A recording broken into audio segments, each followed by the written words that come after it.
This is JD Walker with Stream Punk Sports. I'm here with the man, the myth, the legend, Bill Raftery. Are you okay? I've never been better. Well, I don't know about that. There's a few things that pop in my head that are. I grew up watching you and Hein with the Nets, and then once I got into college with Seton Hall and everything. But just you've been one of my inspirations and just absolutely fantastic. So, what are you most excited for heading into the 45th year of the Big East? As excited as realistic. Mm-hmm. All these new players at different programs. Do they fit? Do they adjust? Are they as good as coaches think? It's just a wild kind of a scenario now in terms of coaching. But when the game starts for us, it's just do the game. But going through it for a lot of these programs is very hard.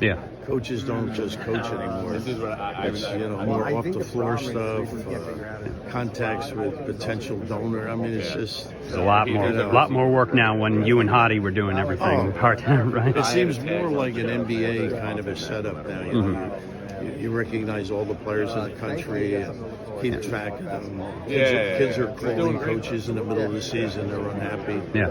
So I think the breakdown is difficult because is it an unhappy kid who wants to be selfish, or is it an unhappy kid that really wants to be involved with a potential championship or a run at one or a great season? Yeah, like Tony Bennett just decided to up and retire a few weeks before the season started. Where have we heard that before? Where somebody leaves a few weeks before the season starts? Reason, no.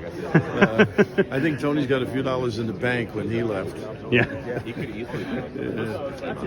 were eating Cheerios in the morning and Spam in the evening. And I have another crazy story that I just heard from the source. I didn't believe it, but in 1970, when the Seton Hall Board of Regents had the coaching opening and was looking for candidates, the Board of Regents reached out to Vinnie Cox, the coach of CBA. Well, that I didn't know. And he turned them down. Would have been a good shot. Well, that I don't know. How different would things have been in everybody's universe if that wouldn't have had as many happened? Suits then. I didn't get the job, Yeah.